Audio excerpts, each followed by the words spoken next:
5 seconds.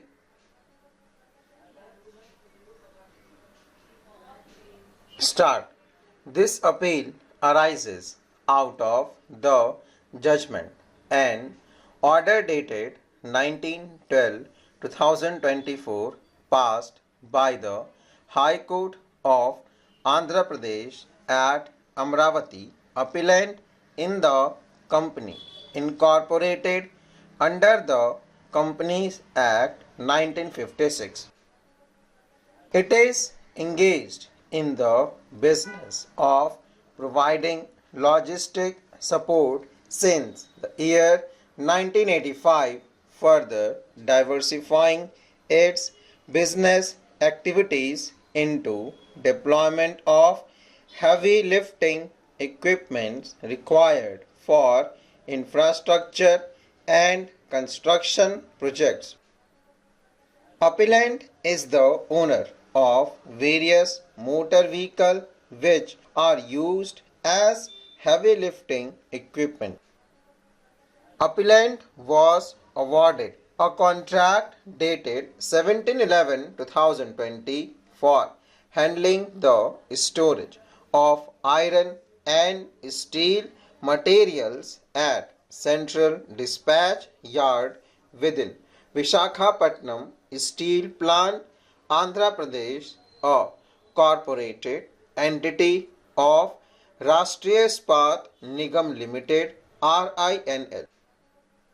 Pursuant to the contract and consequential work order dated 19/1/2021, appellant deployed 36 members of motor vehicle bearing various registration number, details of which are mentioned in the paper book, for playing within the Central Dispatch Yard premises. It may be mentioned that prior to the contract, appellant had duly paid the requisite tax for the aforesaid registered motor vehicle and had obtained fitness certificate, insurance certificate and pollution under control certificates as per requirement of the statutory provision. Upon allotment of the contract, appellant deployed the motor vehicle inside the Central Dispatch Yard premises and with effect from 1/4/2021, all the motor vehicle stopped plying on the public road as those were confined to within the Central Dispatch Yard premises only. Appellant was under obligation to retain these vehicles within the premises till continuation of the contract period and not be used on public road. According to the appellant, the Central Dispatch Yard is enclosed by compound walls and ingress and egress thereto is regulated through the gates where Central Industrial Security Force (CISF) personnel are deployed. No member of the public has any right to access the Central Dispatch Yard. Only those persons who are authorized to enter are given gates passed by the CISF to enter the premises of the Central Dispatch Yard.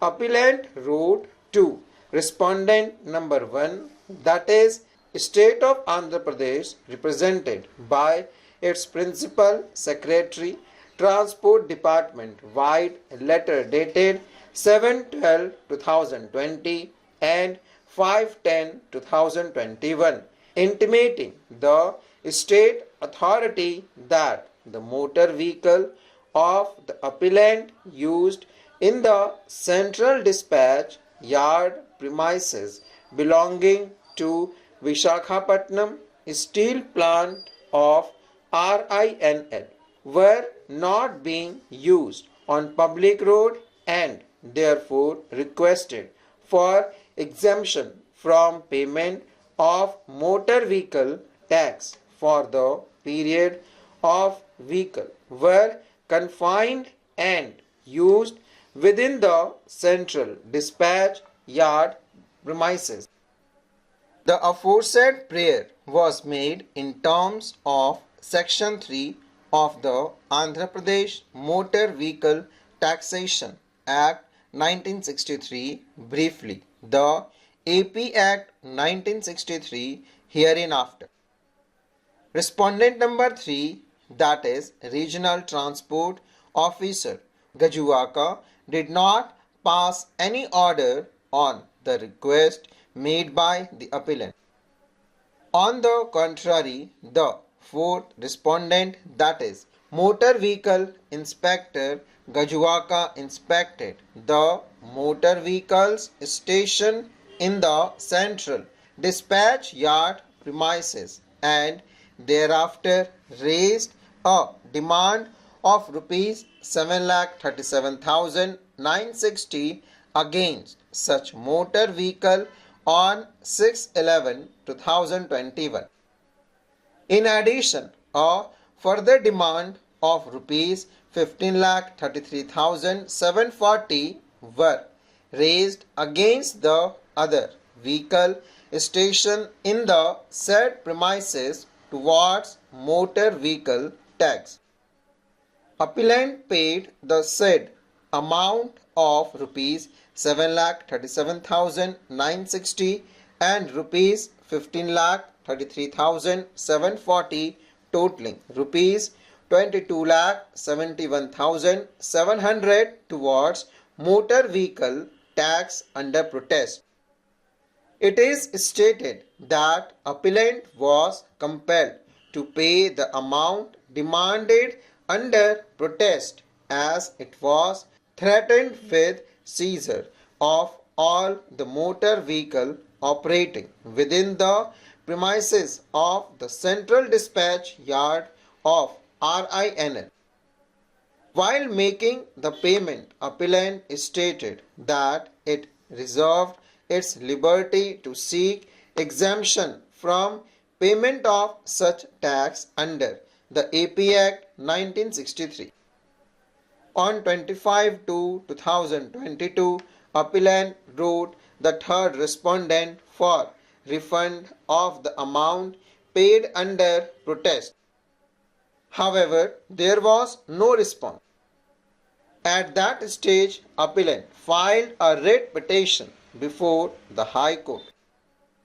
Accordingly, the writ petition is disposed of with a direction to the respondent to consider the representation of the petitioner dated 7/12/2020 and 5/10/2021 for grant of exemption from payment of tax. Needless to say, the second respondent shall also permit the petitioner to produce all such material or evidence necessary to demonstrate that the vehicles of the petitioner have not been used to kept for use on the public road in the state of Andhra Pradesh and shall pass an order setting out reasons after due opportunity of hearing being given to the petitioner. Thereupon the respondent shall either refund or retain the amounts collected from the petitioner in accordance with the order passed by the second respondent. The said exercise is to be completed within a period of 8 weeks from the date of receipt of this order. No coercive step shall be taken against the petitioner pending disposal of the said representation. There shall be no order as to costs.